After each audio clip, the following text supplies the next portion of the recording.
Ako nga pala si Hemik na palaging kinukutya, sapagkat mapangit nga daw itong balat sa aking mukha. Kaya't laging nakataklob sa lait na sinasadya, ay di na kinakalag sapagkat nakakahiya.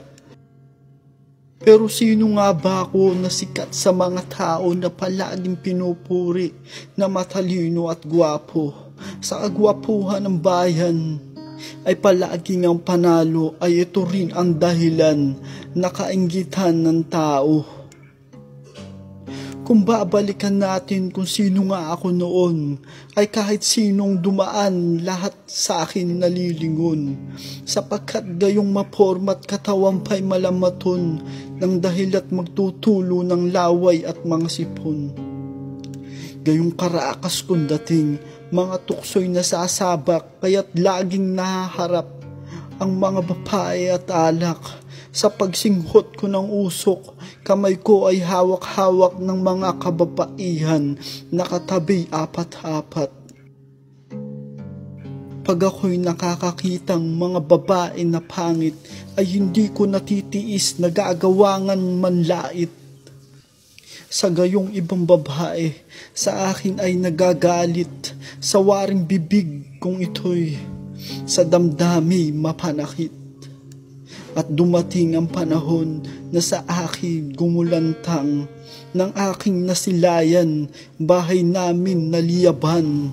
Sunod kong mga nakita'y labis akong nasaktan, nang ilabas ang tatay kong sunog ng kanyang katawan.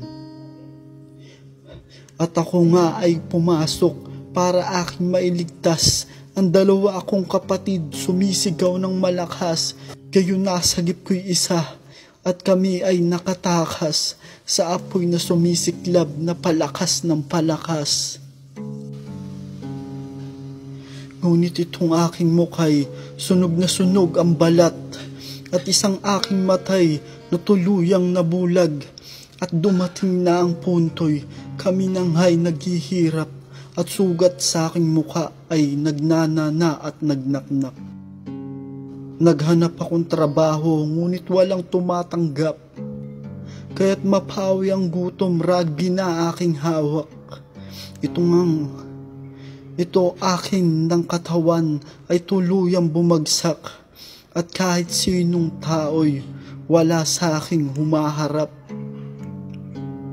Nakataklob aking muka't naglilimos sa kalsada, at ako'y nagpahinga pagkat gutom na.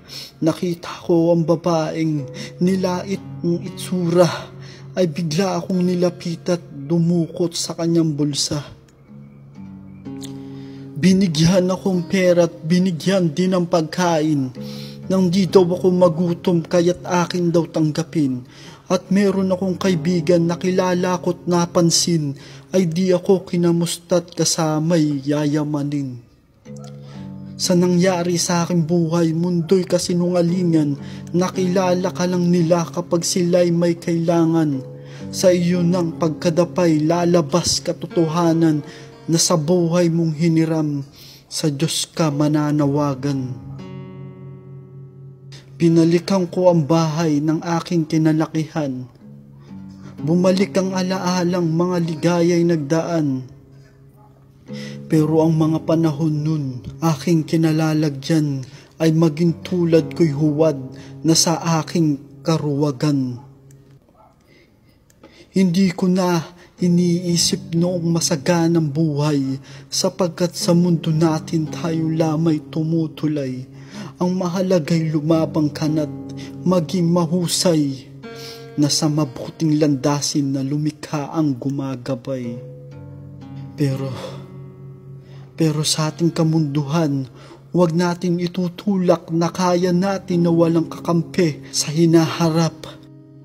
Kailangan nating humingi kapag luha na ay pumatak, pagkat merong mga taong mapagmahal at may habag.